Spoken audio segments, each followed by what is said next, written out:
कट्टर ब्राह्मण आए हैं। हाँ जी, कट्टर ब्राह्मण। बताएँ क्या कहना चाहते हैं? हाँ, नमस्कार सर। हाँ जी, नमस्कार। जी, बताइए।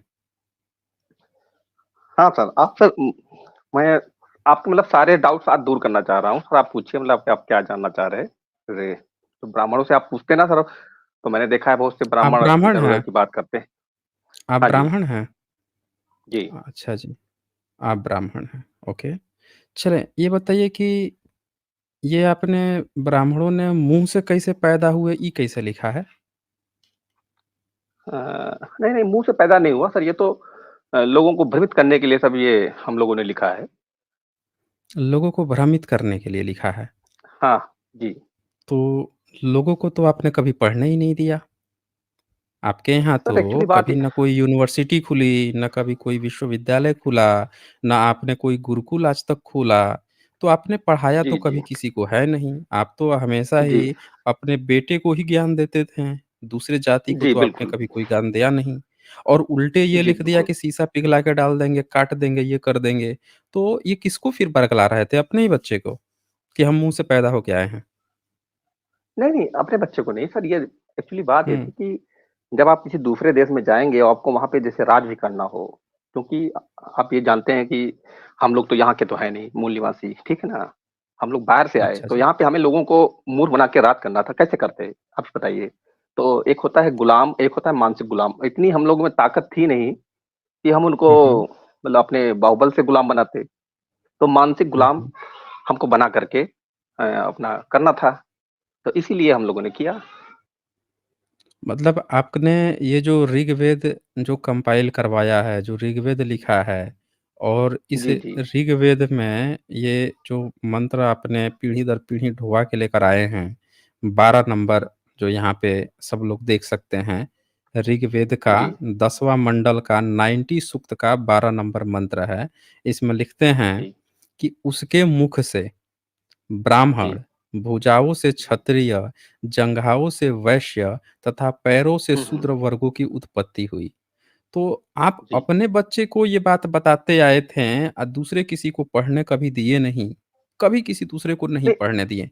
तो सर वो अपने आपका बच्चा तो मतलब आप अपने बच्चे को क्या हेट न्यूज़ फैला रहे थे कि तू दूसरों को देख के कहना कि अबे तू तू तू बाँह से पैदा हुआ है बे, तू जंघा से पैदा हुआ है, तू पैर से पैदा हुआ है। वो हेट सिखाते थे अपने बच्चों को, ज़हर बोते थे। जैसे आतंकवादी जो होता है, ब्रेन वॉश करता है अपने बच्चों को और वो बच्चा जाके कहीं पे भी आतंकवादी हमला बोल देता है। तो आप अपने बच्चों को ये सब हेट न्यूज़ सिखाते थे क्योंकि आपने ये चीज़ें तो सार्वजनिक की नहीं। अगर सार्वजनिक जी, होती तो दूसरे समाज के लोग भी इस पर सवाल थे कि अबे तुम कौन होते जी, हो जी। डिसाइड करने वाले कि हम कहाँ से पैदा हुए? तो आपने इसको बिल्कुल। हिडन रखा और इसी को ज्ञान बताया और ये भी कहा कि ईश्वर ने आपको ये बात बता रखी है, यही दे के भेजा है आपको। हुँ? जी, बिल्कुल। बताइए जी, आप कह बिल्कुल आप रहे सही कह हैं रहे हैं। बिल्कुल। नहीं, बिल्कुल आप सही कह रहे हैं। तो आपकी नहीं मातृभूमि तो कहाँ उसके है फिर? मातृभूमि आपकी कहाँ है? सर आप मातृभूमि पे हम लोग इंडिया के नहीं हैं। आप तो आपने खुद ही कई बार अपने वीडियो में आपने बताया है कि हम लोग यूरेशिया से आए हैं।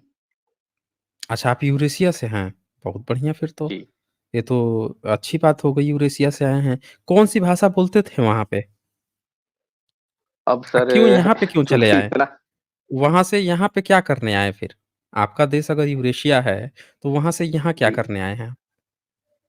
यहाँ के लोगों पे राज करना था क्योंकि यहाँ मतलब यहाँ के लोगों की मानसिकता सर आप देख ही रहे हैं कि यहाँ के लोगों को मूर्ख बहुत आसानी से बनाया जा सकता है और पीढ़ी दर पीढ़ी मूर्ख बनते भी रहते हैं और जैसे हम लोगों के जो पूर्वज थे उन्होंने जो मूर्ख बनाया और उसका नतीजा आप देखिए आज तक क्या हमने तो जानवरों की टट्टी भी लोगों को खिला दी और लोगों ने खाया बड़े चाव से खाया आज भी खा रहे हैं उसका एडवर्टाइजमेंट भी कर रहे हैं।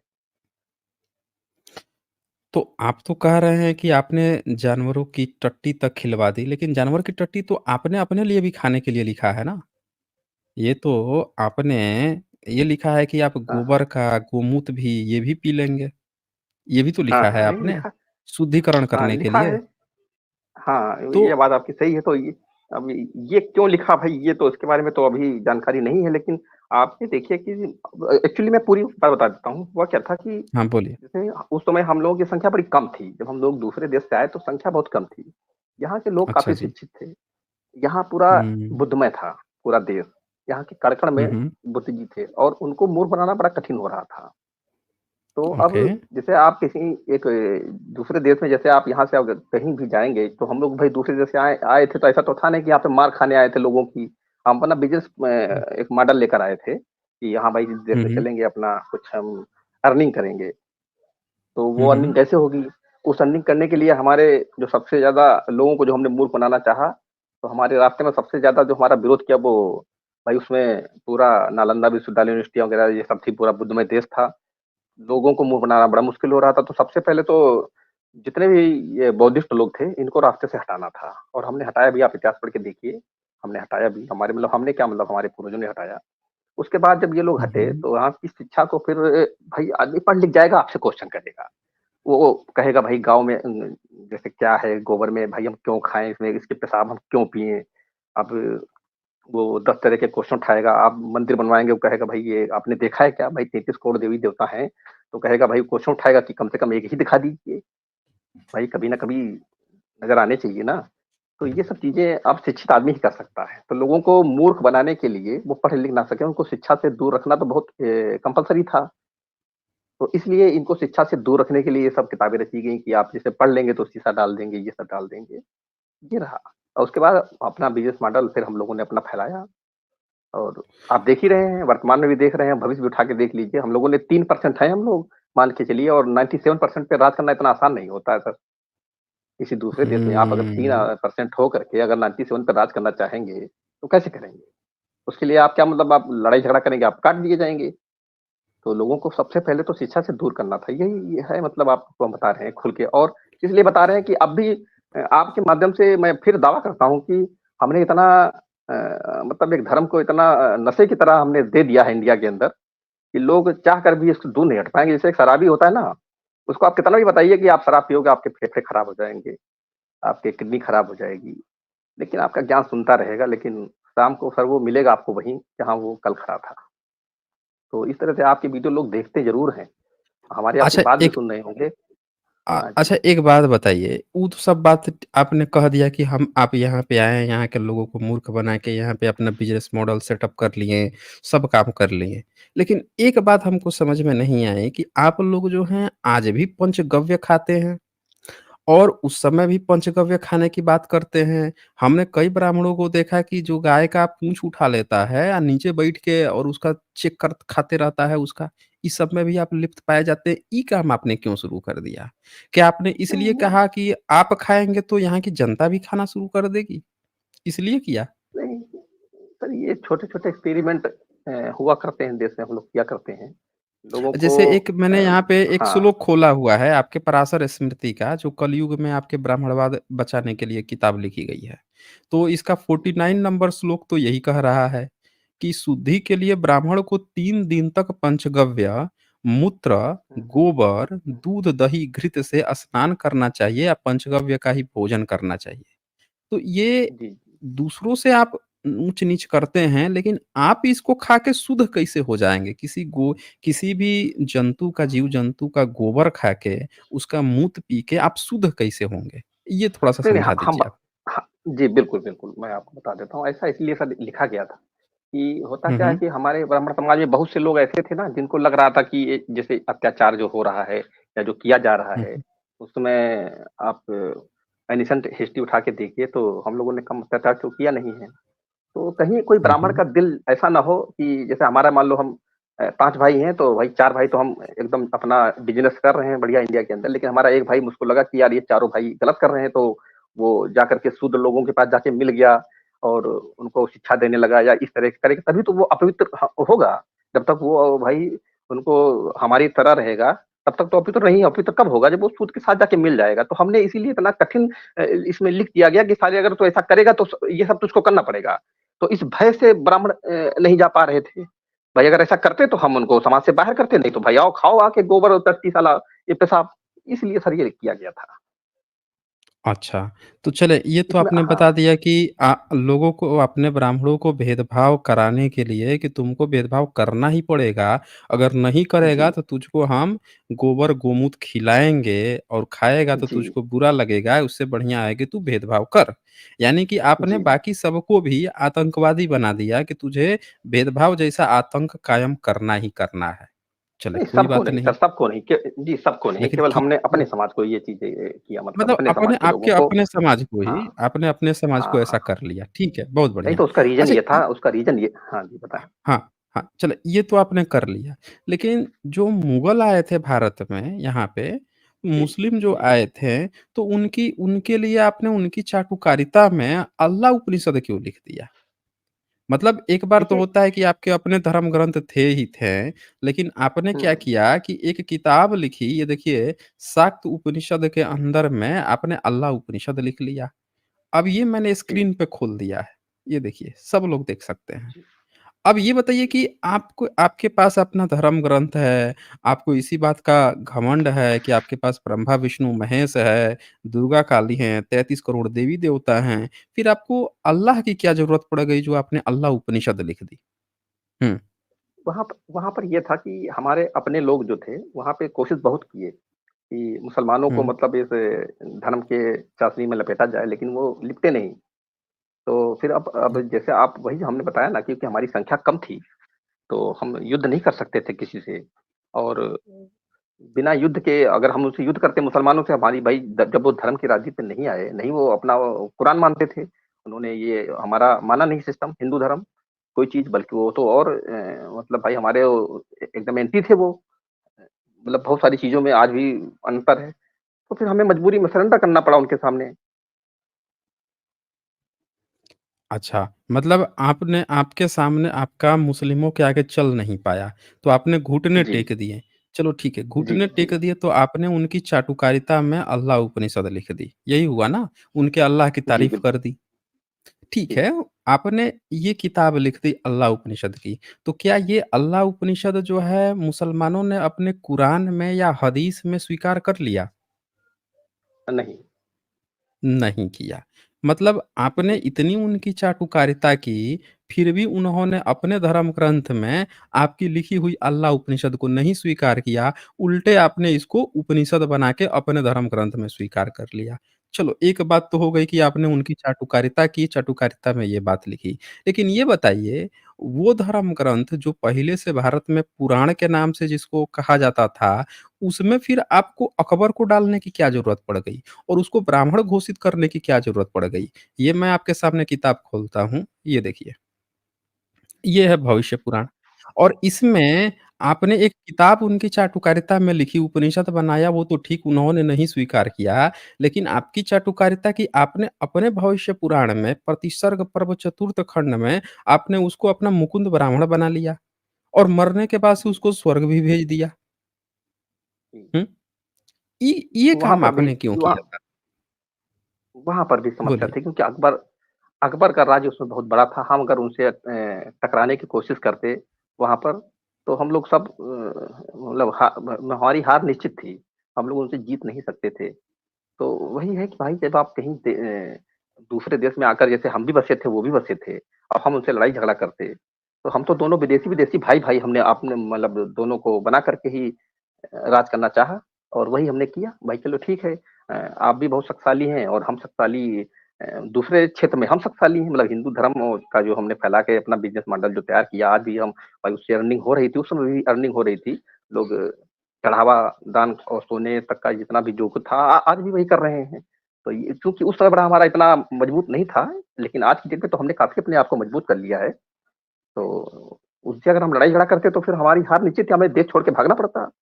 तो हम ऐसा काम क्यों करेंगे? हमारा अच्छा खासा बिज़नेस चल रहा है, हमारे जितने लोग हैं सब आराम से चैन बसर से जी रहे हैं, तो हम वहाँ पे लड़ाई झगड़ा करते अकबर से? आप बताइए? मतलब आप नहीं जीत सकते थे, तो आपने ये सस्ता रास्ता अपनाया कि आपने पहले उसकी चाटुकारिता करके उपनिषद लिखा, उसके अल्लाह की तारीफ़ करी, उससे भी नहीं बात बना तो आपने भविष्य पुराण में उसको बाकायदे अपना ब्राह्मण बना लिया। ये बताइए कि आपने उसको क्षत्रिय क्यों नहीं बनाया? आप तो उसको क्षत्रिय भी तो बना सकते थे क्योंकि वो तो राजा था। वो तो राजा था ना, हुँ, राजा राजा तो आपके धर्म में आएगा भी तो क्षत्रिय बन के, आपने उसको ब्राह्मण ही क्यों बनाया? ये बताइए? ब्राह्मण हमारे में सबसे श्रेष्ठ है ना, जैसे हमने बताया नहीं ब्राह्मण, क्षत्रिय शूद्र वैसे। तो जब ब्राह्मण से तो हमने ये सुपीरियर बात रखा तो उसको आज आप सुपीरियर। लोग ये बात आज आप सारे पब्लिक को काहे नहीं बताते हैं कि ब्राह्मण ही सबसे श्रेष्ठ है? एससी, एसटी, ओबीसी के कुछ लड़के जो हैं छतरी बने घूम रहे हैं। वो सोच रहे हैं हम छतरी बने हैं। आपने अकबर को ब्राह्मण इसलिए बनाया क्योंकि आपके यहाँ उस समय कोई न सनातन नाम का धर्म था, न हिंदू नाम का धर्म था। कोई धर्म ही नहीं था। आपकी ही जी, अपनी एक कम्युनिटी थी ब्राह्मण, बाकी सबको आप शूद्र समझते थे। तो जी, इसीलिए जी। आपने वो ब्राह्मण बनाया, ठीक है। तो जी, आज आप खुल के कहिए ना सबसे कि अबे तुम का छतरा-छतरी बने घूम रहे हो? सबसे असल तो नहीं तो सबसे नहीं तो बढ़िया नहीं पोस्ट तो ब्राह्मण होती है। देखो हमने अकबर को सीधे ब्राह्मण बनाया, भले ही वो राजा था, नहीं तो छतरी नहीं बनाया तो हम उसको। हुँ, तो हम तो हम उनका मज़ाक उड़ाते हैं, जो लोग अपने आप को शूद्र होकर के क्षत्रिय कहते हैं, तो हम तो उनका मज़ाक उड़ाते हैं। अब अपने मन में वो क्षत्रिय और ब्राह्मण कुछ भी कर ले, तो हम किसी के घर के अंदर तो घुस के समझाएँगे नहीं। लेकिन आज भी वो हमारे पास जब जन्म कुंडली बनवाने आते हैं, तो वो अपने आप को हुँ, जो हुँ। क्षत्रिय कहते घूमते-फिरते हैं ना, हम उनकी कुंडली पर साफ-साफ लिखते हैं शूद्र। अब उनकी आँखें नहीं खुली तो अब हम क्या करें? हुँ। भाई अच्छा सर्टिफ़िकेट तो हम इ ही को देना है ना। अच्छा एक बात बताइए भारत में मुस्लिम आया, आपने पूरी तरह से गिर के उसकी चाटुकारिता ले लिया, उसके अल्लाह की तारीफ़ की, आपने उसको अपने धर्म ग्रंथ में स्थान दे के उसको अपना अवतारी पुरुष बना लिया, सबका ब्राह्मण भी बना लिया। लेकिन पूरी दुनिया में बुद्ध तो सबसे अच्छे व्यक्ति हैं, उनको आपको गाली देने की क्यों ज़रूरत पड़ गई? आपने वाल्मीकि रामायण लिखा और वाल्मीकि रामायण में आपने बुद्ध को लगे आप चोर बताने, ये देखिए ये वाल्मीकि रामायण मैंने ओपन कर दिया और इस वाल्मीकि रामायण के गीता प्रेस गोरखपुर है, अयोध्या कांड के 109 सर्ग का और ये रहा आपका 34 नंबर। इसमें तो जैसे चोर दंडनीय है, उसी प्रकार बुद्ध भी दंडनीय है। तथागत और नास्तिक को भी उसी कोटि में समझना चाहिए और जहाँ मौका मिले उनको चोर की तरह दंड दिलाना चाहिए। कि आप राजा जी, से बिल्कुल। नियम बना रहे हैं। ऐसा आपने क्यों किया? मतलब ऐसी क्या दुश्मनी आ गई कि अकबर आपका ब्राह्मण और भारत के बुद्ध जो अपने दुश्मन तक को भी प्यार से बात करते थे, उनको आप चोर कह के दंड दिलाने की बात कर रहे हैं। ऐसी क्या दुश्मनी आ गई थी आपको बुद्ध से? देखिए पता जी, क्लियर कर रहा हूँ आपको। देखिए अकबर में हुँ। ऐसी कोई चीज़ नहीं थी कि वहाँ की वो जनता को वो जैसे हमने हिंदू धर्म जो हमारा चल रहा था, तो अकबर ने किसी से नहीं कहा कि भाई इनका आप धर्म मत मानिए, आप इनकी ईश्वर को नहीं, मत मानिए। आपका अकबर ने कभी हिंदू हमारा विरोध नहीं हिंदू किया। धर्म था नहीं ना उस समय। अकबर के हाँ, समय हाँ, बिल्कुल आपका हाँ, ब्राह्मण जी, जी। कम्युनिटी था ना, ब्राह्मण कम्युनिटी था। हिंदू हाँ, से तो ब्राह्मण आपका कोई कम्युनिटी था। मतलब नहीं था। हुँ। जी, जी, हाँ, ये ब्राह्मण क्षत्रिय वैश्य शूद्र जैसे था, तो उन्होंने कभी इसका विरोध नहीं किया अकबर ने कि भाई आप ये कर रहे हैं, गलत कर रहे हैं, लोगों को इस तरह से गुमराह कर रहे हैं। लेकिन ये जो बुद्ध जी के टाइम पे जो बौद्धिस्ट लोग थे, ये भाई ज्ञानी लोग थे और ये मतलब इनका ये जो विचारधारा से जो इन्होंने देश की उसमें जो जनता थी, उसको सब तो मतलब शिक्षित कर रखा था और मैंने बताया नहीं कि भाई कोई पढ़ा-लिखा इंसान होगा, वही आपसे क्वेश्चन करेगा। आप कोई तर्क वाली बात होगा, जैसे अब उदाहरण के लिए अभी कुछ दिन पूर्व जैसे लोगों ने पूरे देश में देखिए गणेश जी ने दूध पिया, तो जो शिक्षित आदमी था तो उसके दिमाग में क्वेश्चन आया कि भाई गणेश जी की मूर्ति में कैसे दूध पी सकती है? लेकिन जो जिसको शिक्षा का नहीं है वो तो भाई अपना घर से कटोरी चम्मच लेके भागा था ना मंदिर पे। तो हमको तो वही लोग पसंद है जो घर से हमारे एक आदेश पे घर से अपना दूध की कटोरी और चम्मच लेके भागे। हमको तो वो आदमी चाहिए। तो हम तो हमेशा उस चीज़ का विरोध करेंगे जो घर में बैठ के क्वेश्चन करेगा कि पत्थर की मूर्ति कैसे दूध पी सकती है? तो हमने इसीलिए विरोध किया बस इसमें और कुछ ज़्यादा नहीं। अच्छा, ये तो बात हुई कि आपको बुद्ध धर्म से नफ़रत थी, आपको इनको गाली देना था, ये बुद्धिजीवी लोग थे, इनके समाज को आपको बहिष्कृत करके नीचा दिखाना था, दामन आपने अकबर का, मुस्लिम का पकड़ लिया, ठीक है। लेकिन इसकी शुरुआत कहीं न कहीं से तो आपने की ना। आप हमेशा ही ये दिखाते रहे कि आप ब्राह्मण हैं, मंदिर पुरोहित में रहेंगे, इवन आप बुद्धिस्ट के वो बन के, भिक्षु बन के भी उनके बौद्ध विहारों को कब्ज़ा करने की कोशिश किए हैं पहले। लेकिन एक बात बताइए कि जब पहली बार भारत में मुस्लिम आया, तो आपका ऐसा कौन-सा मुस्लिम प्यार था कि आप उसके लिए पूरी तरह डेडिकेटेड हो गए? लेकिन उससे पहले आपका एक ब्राह्मण चच था, उसने उसने सत्ता किसी तरह से हथिया ली भारत के राजाओं से, यहाँ के मूल निवासियों से। तो जैसे भी उसने सत्ता हथियाई, हथियाने के बाद से उसने एक नियम बनाया था। ये देखिए चचनामा में लिखा है कि आपका ब्राह्मण पहली बार 7वीं सदी में जब वो राजा बनता है, तो राजा बनने के बाद से उन्होंने लोहाड़ों और जाटों यानी जट जो हैं आज के, पर कुछ बंधन लगा दिए। जिन क्षेत्रों में जाटों की संख्या सबसे ज़्यादा थी, उन्हीं क्षेत्र में पहली बार एक ब्राह्मण राजा बनता है और राजा बनने के बाद से वो कुछ नियम लगाता है। नियम क्या था? कभी भी तलवार नहीं उठाएँगे। आपने उनको क्षत्रिय से सीधे शूद्र बना दिया कि तलवार ही नहीं उठाओगे और सिवाय सख्त ज़रूरत पड़ने पर, सख्त ज़रूरत मतलब जब राजा आदेश करेगा तब, नहीं तो आप तलवार ही नहीं उठा सकते। फिर क्या कहते हैं शरीर पर अंदर के कपड़े ऊनी नहीं होने चाहिए, यानी आप मुलायमदार कपड़े नहीं पहनोगे। अब राजा को आपके ब्राह्मण को इस बात से क्या दिक्कत थी कि जाट भाई लोग, लोहार भाई लोग जो हैं, ऊनी कपड़ा पहन लेंगे तो इससे आप ब्राह्मण को क्या दिक्कत हो रही थी? क्या भीतर घुस के रहता था क्या वो? मखमल या रेशमी कपड़े नहीं पहनेंगे, सिर पर काला या लाल साफा और वो भी सूती ये कपड़े नहीं पहनेंगे, मतलब सिर पर साफा नहीं बाँधेंगे। जबकि पूरे भारत में साफा सर पर बाँधने की प्रथा पाई गई है प्राचीन काल में, अब उसी से रोक दिया उसको, ऐसी क्या दिक्कत आ रही थी? घोड़ों का सवारी के बगैर करेंगे, देखें आज भी घोड़ा पर कोई चढ़ता है, तो किसी को अपनी बुआ लगती है घोड़ी या अपनी बहन लगती है कि हमारी बहन के ऊपर चढ़ गया है, उसको तुरंत दर्द हो जाता है या उसकी बुआ के ऊपर कोई चढ़ गया है। ये नियम भी उसको क्या घोड़े से ऐसा कौन-सा प्रेम आ गया था भाई कि आपने ये नियम जारी कर दिया कि घोड़ा पर कोई नहीं चढ़ेगा? हुँ, माने सवारी काठी जीन के बगैर करेंगे। चढ़ भी गए तो वो जो काठी होती है जिससे आराम मिलता है वो नहीं पहनेंगे। अब तो ऐसा आ गया है कि आप घोड़े पर ही नहीं चढ़ने देते। सिर और पैर नहीं ढकेंगे। और घर के बाहर निकलने पर कुत्ता साथ लेके चलना होगा ताकि लोग पहचान सके कि देखो, देखो शूद्र बनाए यहाँ पे कि राजा के अधिकारियों को जलाने की लकड़ी देना उनका कर्तव्य होगा। उस समय माचिस का तो आप आविष्कार कर नहीं पाए थे और राजा आग जलाएगा तो लकड़ी आप लाके देंगे, बताइए। और राज के लिए जासूसी और सुरक्षा का काम करेंगे, उल्टे उनको जासूसी पे लगा दिए, सुरक्षा का काम पे लगा दिए। हाकिमों को पूरा सहयोग देंगे, आज्ञाकारी बने यानी गुलाम बना दिया आपने। बाहरी आक्रमण के समय हाकिमों को सहयोग देना अपना आयित्व दायित्व समझेंगे। कुल मिला के आपने उनको नियम बनाए, स्पेशल नियम बनाए। आपका मनु तो था नहीं, लेकिन मनुस्मृति की तरह ही आपने नियम बना दिया जाटों और लोहाड़ों के लिए। ऐसा क्यों किया था? आपको ऐसी क्या दुश्मनी आ गई थी यहाँ के जो पहले से राजा लोग थे उनके लिए? जी। नहीं, असल में ये था कि हमारे अपने लोग, जो हमारे ब्राह्मण समाज के लोग थे, वो सब ये पहनते थे। जैसे आपने बताया अच्छे कपड़े पहनना, सर पे पगड़ी बाँधना। तो हमारे अपने लोग और जैसे जो नॉर्मल शूद्र लोग हैं, जब एक ही तरह के कपड़े पहनेंगे, तो फिर आप समाज में बैठे होंगे तो कैसे आप उसमें पहचान पाएँगे? कोई पहचान के लिए आपको जो अच्छे कपड़े पहनना होगा, वो ब्राह्मण ही आपको लगना चाहिए ना कि हाँ, ये अच्छा कपड़ा पहना है तो ये ब्राह्मण है। तो इसीलिए ये नियम बनाया गया कि भाई वरना क्या है उसमें आप कैसे पहचानोगे किसी के मस्तक पे तो लिखा नहीं रहता कि आप ब्राह्मण हो। तो जब वो अच्छे कपड़े पहनेगा, हमने उसको अधिकार छीन दिया कि आप नहीं पहन सकते हो, पगड़ी नहीं पहन सकते हो, आप अच्छे कपड़े नहीं पहन सकते हो। यही सब इसपे क्या ताकि हमारे अपने लोग जो हैं, वो दूर से अलग दिखें कि हाँ भाई ब्राह्मण जी आ रहे हैं, आपको इनका सम्मान करना है। मतलब 7वीं सदी तक भी आपका मनु जन्म नहीं लिया था, लेकिन मनु के पूर्वज चच जन्म ले चुका था, जो धीरे-धीरे अपना मनुवाद जो है शुरू कर रहा था 7वीं सदी से। चलें, ये तो एक बात हुई। इसके बाद से जब मोहम्मद बिन कासिम हमला करता है, तो हमला करने जी, के बाद से आप लोग तो भारत में थे ना?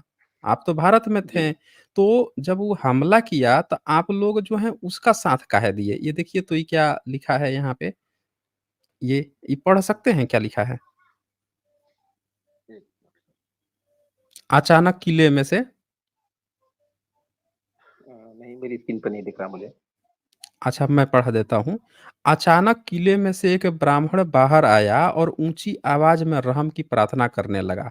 सामने से घेर के बैठा था वो, तो ये प्रार्थना करने लगा। सब लोग भीतर कैद कैद क्या थे, अपना किला बंद करके भीतर थे, लेकिन एक ब्राह्मण बाहर निकल आया 8 दिन बाद और प्रार्थना करने लगा और कहा, भगवान तुम्हें तुम्हारी उम्र बख्शे। किसको? मोहम्मद बिन कासिम को। हम अपने ज्योतिष के ज्ञान से जान चुके हैं कि इस्लामी लश्कर की सिंध पर विजय होगी। तो आप गद्दारी का काम काहे किए भाई? बाहर निकल के आके उसकी तारीफ़ कर रहे हैं, कह रहे हैं तुम ही जीतोगे। ज्योतिष से देख लिए हैं और कहता है कि सिंध पर विजय होगी या सारे काफिर भाग निकलेंगे। परंतु इस मंदिर में एक तिलिस्म है। मंदिर बेसिकली बौद्ध का मंदिर था, वो स्तूप था।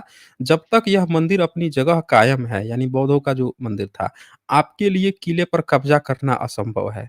मतलब आपकी बौद्धों से ऐसी क्या दुश्मनी थी कि विदेशी को जैसे आपने देखा तो बौद्धों का मंदिर तोड़वाने लगे, किले से बाहर निकल के आप गद्दारी करने लगे। आप कोशिश करके मंदिर का गुंबद गिराएँ और ऊपर लगे हुए झंडे को तोड़कर टुकड़े-टुकड़े कर दें। इसके पश्चात ही आपकी सफलता की संभावना हो सकती है। और उस ब्राह्मण का नाम था सुखदेव यानी सददेव। ये बताइए, आप ब्राह्मणों का इतिहास, अकबर की चाटुकारिता, उसको ब्राह्मण घोषित करना, मोहम्मद बिन कासिम से मिलकर बौद्धों के मंदिर तोड़वाना, हुँ? और भारत को गुलाम बनवाना, ऐसी आप लोगों में क्या ऐसी चीज़ थी कि आप भारत के भी नहीं हुए और मुस्लिम के लिए दिल जान दे दिए भारत को छोड़कर? इसको तो गद्दारी कहते हैं ना, आपने गद्दारी कर दी। आपके नहीं, क्या ये डीएनए गद्दारी में गद्दारी गद्दारी है? नहीं। अच्छा, गद्दारी नहीं गद्दारी है, नहीं क्या इसको। है ये? हाँ, ये अपनी सेफ्टी थी सर। आप उस मार के नहीं तो हमको मार डालता, अगर हम इनसे टकराते। और चूँकि बौद्धिस्ट से भी उस समय हम नहीं टकरा सकते थे, तो हमने इनको अपना एक तरीका निकाला कि भाई ऐसा हो जाए कि साँप भी मर जाए, लाठी भी ना टूटे। तो मोहम्मद बिन कासिम से भाई बौद्ध का मंदिर तुड़वा दिया कि आपको ये करना पड़ेगा और आपकी विजय होगी। बस यही सिंपल सी बात है। लेकिन एक बात यहाँ पे और भी तो है ना, उसके पहले तो आप नमक खा रहे थे ना, बौद्धों का ही तो नमक खा रहे थे। और फिर आपने मुस्लिम को देखा तो उनके तरफ चले गए। क्या पता आप अपने ही देश की तरफ रहते और अपने देश वाले जीत जाते। गद्दारी करने पर दूसरा सामने वाला जीत जाता है ना, आप तो कमज़ोर कड़ी निकल गए ना, आपने यहाँ की चीज़ें, सारी गुप्त चीज़ें उसको बता दी, वो उधर-उधर से हमला करके जीत गया। तो आपको हुँ। इतिहास में गद्दार के नाम से जाना जाएगा, लेकिन आपने गद्दार तो भारत में किसी और को ही बना रखा है। आपने गद्दार बना रखा है बौद्ध लोगों को। सम्राट जयचंद्र बौद्ध राजा थे, उनको आपने गद्दार बता दिया। हुँ? और गद्दारी, जबकि आपके सबूत हैं कि आप गद्दारी किए हैं। आज आप भारत के एससी, एसटी, ओबीसी को राष्ट्रवाद का भूत पहनाते हैं कि देखो ये सब देशद्रोही हैं, ये सब गद्दार हैं, ये सब एंटी हिंदू हैं, एंटी ये हैं, ये देश के खिलाफ हैं। आप यही तो नारा लगवाते हो ना, जबकि इतिहास में तो आपके गद्दारी की दास्तान भरी पड़ी हुई है। हुँ? तो नहीं, आप इसको हमने हम कैसे कैसे इसको जी। डिफाइन करेंगे कि जहाँ आपने खुद गद्दारी कर रखी है और भारत के एससी एसटी को गुमराह करते हो कि देखो वो सब देशद्रोही हैं, वो सब, उसको पता चल जाए कि आप ही असली गद्दार हो जो देश को 800 साल तक गुलाम बनाए थे और उसी आज सिखा रहे हो कि देखो बाबर, अकबर जो है ये सबको ये किया, वो किया। जब उनको पता चल जाएगा कि पहला मुस्लिम शासक से लेके अकबर तक को आपने ब्राह्मण भाई बना के दिलो-जान से लेके उसको कुटिया में लाके गोदी में बैठा लिया था। जब ये भारत के एससी, एसटी, ओबीसी को पता चल जाएगा ये सच्चाई, तो वो आपको गद्दार के नज़र से देखेगा या आपकी अपॉर्च्युनिस्टिक आपको देखेगा कि आप उस अपॉर्च्युनिटी का मौज लिए थे? हाँ जी। न हाँ, नहीं आप सही कह रहे हैं, आपकी बात से मैं सहमत हूँ, लेकिन अब नहीं हो पाएगा ऐसा, क्योंकि अब हमारा बिज़नेस बहुत मॉडल जो है, ये जो धर्म का, ये इतना आगे बढ़ चुका है कि आप चाहकर भी आप किसी से कुछ नहीं करवा सकते। आप अभी कहीं एक किसी गाँव में या कस्बे में आप मंदिर पे ऐसे अफ़वाह कर दीजिए कि भाई कुछ लोग हैं जो मंदिर पे अटैक कर दिए हैं। देखिए वहाँ पर हज़ारों संख्या में लोग इकट्ठा हो जाएँगे, चाहे रात के 12 बजा हो। लेकिन आप अगर उसी मोहल्ले में आप कह दीजिए कि हमारे घर पे अटैक हुआ है, तो आपको 10 आदमी नहीं मिलेंगे आपके घर के आस-पास कि भाई अटैक हुआ, चलिए हम आपकी सेफ्टी में आते हैं। तो ये जो हमने धर्म का जो नशा इतना चढ़ा रखा है, इससे आप क्या चाहते हैं, जानते हैं कि आप इससे आदमी आपको आप निकाल लेंगे बता कर के, पॉसिबल ही नहीं है। मतलब आप ये कहना चाहते हैं कि आपने जितनी भी गद्दारी की है, उसको आप फेक न्यूज़ फैला के अपनी असल सच्चाई लोगों के सामने ही नहीं आने देंगे? जी, बिल्कुल। अच्छा, कहीं अगर यहाँ के लोगों को पता चल गया जब भी, और आपने तो ये सब भी लिख रखा है कि अब विदेशी हैं, यूरेशिया, मलेशिया, वोल्गा और पता नहीं कौन-कौन से द्वीप से आए हैं, जिस दिन उनको पता चल गया, कहीं वो भी टिक गए कि तुमको तुम्हारे ही देश भेज देंगे, तब आप क्या कीजिएगा? नहीं, अब इतना अब आसान नहीं, मैंने बताया ना कि हाँ, ये पहले पॉसिबल था, वो शुरुआत में ये सब चीज़ें हो सकती थी। लेकिन अब इतना हम लोग आगे बढ़ गए हैं कि अब हमारी टक्कर में हमको दूर-दूर तक कोई नहीं नज़र आ रहा। आप कितना भी कर लीजिए, आप प्रचार-प्रसार कर लीजिए, कौन मानेगा? कौन मानेगा? अच्छा, मतलब आप ये एकदम कॉन्फिडेंट हैं कि भारत के कितने भी एक्टिविस्ट लोग इतिहास खोल-खोल के दिखा दें, लेकिन बहुजन समाज ब्राह्मणों की गद्दारी को देशभक्ति की नज़र से देखेगा। वो मानेगा ही नहीं कि ब्राह्मण कभी गद्दार था। यही कह रहे हैं ना आप? जी, बिल्कुल, बिल्कुल 100%। हुँ। क्यों? आपको कॉन्फिडेंस इस बात को किस लिए है? क्योंकि सारे मंदिरों पे आपका कब्ज़ा है, पुजारी बन के आप बैठे हैं, इसलिए? अरे सर, ये हमारी हज़ारों सालों की मेहनत है, कोई एक दिन की मेहनत नहीं है। हमने हज़ारों हुँ। सालों से मेहनत करके आज इस मुकाम पे पहुँचे हैं। तो आप क्या समझते हैं कि हमारी जड़ें इतनी कमज़ोर हैं कि आप एक ज़रा-सी मतलब एक हवा चलाओगे, हमारा पेड़ उखड़ जाएगा? अरे आप टकरा के देखिए, आप हुँ। खुद ही ध्वस्त हो जाएँगे भाई। बहुत बढ़िया।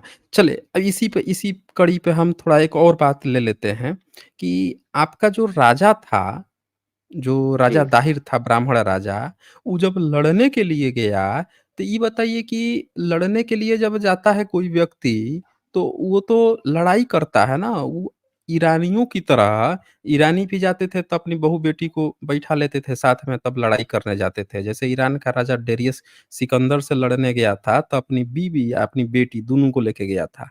जब हारा हुँ, तो उसकी बीवी-बेटी दोनों को सिकंदर उठा ले गया। आप देखिए कि आप भी ब्राह्मण आपका दाहिर जब लड़ने जाता है, तो वो क्या करता है 2 दासियाँ उसके साथ पालकी में बैठी थीं, लड़ाई के हुँ, मैदान हुँ। में। एक तीर देने के लिए दूसरी पान के पत्ते देने के लिए, ताकि वह फुर्त और होशियार रहे। ये बताइए कि आप लड़ाई भी करने जाते थे तो क्या सस्ता नशा जो है माल फूँक के जाते थे क्या? कि आपको होश ही नहीं रहता था, एक दासी लेके जाते थे, वो आपके मुँह में रह-रह के पान देती थी कि अबे जाग जा लड़ाई का मैदान है, लड़ाई चल रही है। और दूसरा तीर देती थी, ले भाई ये तीर उठा ले, मार ले, तीर निकालने की भी क्षमता नहीं थी। हुँ? तो ये आप लोग जो कहानी रचे हो कि परशुराम ने 21 बार क्षत्रियों को शस्त्र विहीन कर दिया यहाँ दिखाई जा रहा है कि आप पहली बार लड़ाई करने गए आपका राजा, तो उस वो तो माल फूँक के बैठा हुआ है वहाँ पे, उसकी हालत खराब है। हैं? मुँह में एक जो है हाथी के ऊपर दू-दू दासी बैठी हुई है, एक मुँह में पान दे रही है दूसरा तीर दे रही है। कौन-सा सस्ता माल आप फूँकते थे भाई? ऐसा कौन-सा खानदानी माल है जिसको फूँक के आप लड़ाई के मैदान में जाते थे? हुँ? सस्ता माल नहीं सर, इसमें जो है आज भी आप देखिए जिसके पास अधिक पैसा, धन-दौलत होता है तो अ, आदमी अय्याशी करने ही लगता है। तो उस टाइम हमारे पूर्वजों के पास इतना अधिक पैसा था, तो वो अय्याश हो गए, इसमें कौन-सी बड़ी नई बात है? वो तो आज भी आपके सामने आप देखिए ना जितने भाई जिसके पास पैसा होता है, अय्याशी करता है। लोगों के आपने सुन भी रखा होगा कि अय्याशी के चक्कर में लोगों ने अपनी पूरी मतलब राजा से रंक हो गए। तो हमारे पूर्वजों ने भाई थोड़ा-सा शौक पाला था, थोड़ा-सा क्या थोड़ा ज़्यादा शौक पाल लिया। आप हमारे जितने पुराण पढ़ेंगे उसमें उनकी अय्याशियों के चर्चे आपको नज़र आएँगे। बताइए। मतलब आपके शौक बड़े नवाबी शौक थे। अब ये जी, बिल्कुल, बताइए बिल्कुल। ये बताइए कि ये तो चलो ठीक है कि आपने नवाबी शौक पाल रखे थे, युद्ध के मैदान में गए तो दासियाँ बैठा ली, हैं? ये बहन से शादी करने का कौन-सा रिवाज आपने शुरू किया भाई? ये लिखता है कि आपका दाहिर जो था प 2 गो दासी तो ले ही गया, माल फूँक लिया था, उसको होश ही नहीं रहता था लड़ने का। लेकिन यहाँ पे हुँ, घर में जब बैठा था, तो वो अपनी बहिन से ही शादी कर लिया। ये देखिए क्या लिखता है। इसी प्रकार जब उसने सबको उत्साहित किया तो दाहर ने अंदर जाकर अपनी बहन को चुन्नी ओढ़ाई और अंगूठी के अतिरिक्त दूसरे जेवर भी पहनाए। इसके पश्चात अपनी तलवार से शादी की रस्में पूरी की, उसकी साड़ी अपने दुशाले के गांठ से बांधी और राजगद्दी पर साथ में बैठाया। तारीखे जी। माशूमी ने कहा है कि दूल्हा-दुल्हन मतलब जो भी आपका नियम था उस हिसाब से, तो आपने बहिन से शादी करने की क्या ज़रूरत पड़ गई भाई? ये कौन-सा नियम था भाई? ज़रूर ये कौन-सा नहीं वो ये था? देखिए सर ये आपके लिए थोड़ा आपको अचरज लग रहा होगा क्योंकि आप इंडिया से हैं। लेकिन हमारे देश में ऐसा नहीं होता था। हमारे देश में उसमें जो हम लोग आए थे, हमारे देश में प्रचलन था। आप अपनी बहन से शादी करिए, मिस्र चाहे से अपनी थे क्या से आप? शादी इजिप्ट से थे नहीं क्या? यूरेशिया इजिप्ट में भाई-बहन की शादी होती थी। राजा जो रहता था ना, टोलेमी जो हाँ, था, नहीं वहाँ के जो राजा हाँ, थे, वो राजा अपनी बहिन से शादी करके दोनों राजगद्दी पे बैठते थे। तब मिस्र देश से तो हाँ, तो नहीं आ गए थे? नहीं मिस्र नहीं ये यूरेशिया था। यूरेशिया, उधर ही पड़ता है वो भी। हाँ, उसी साइड में है, तो वहाँ पर ऐसा प्रचलन था, तो वही इसमें हमारे लिए कोई नई बात नहीं थी ये। मतलब कुल मिला के आप सब देख सकते हैं कि इन्होंने साफ-साफ ये बता दिया कि मिस्र देशों में इस तरह का प्रचलन था, उधर के देशों में इस तरह का प्रचलन था, वो प्रचलन यहाँ पे इनको देखने को मिलता है। चचनामा आप पढ़ेंगे तो ईरानी वाला कि औरतों को भी लड़ाई के मैदान में बगल में बैठा के ले जाओ, वो मैच करता है, बहिन से शादी कर लो, ये सब उधर ही करते थे सब, प्रमाण भी है। आप क्लियोपेट्रा को देख लो, वो अपने भाई से शादी की थी इजिप्ट वगैरह में, वहाँ के आप पढ़ लो, उधर के लोग जो हैं, उधर का पुरोहित भी होता था, वही चुटिया लटकाता था, पूरा क्लीन शेव करके बस चुटिया लटकाता था। पूरी प्रथा उधर से मैच कर रही है, ये एक्सेप्ट भी कर रहे हैं। चलें फिर, आपसे काफ़ी बातचीत हो गई कट्टर ब्राह्मण और आपकी कट्टरता भी मेरे ख्याल से सब लोग रूबरू भी हुए होंगे, आपकी इस कट्टर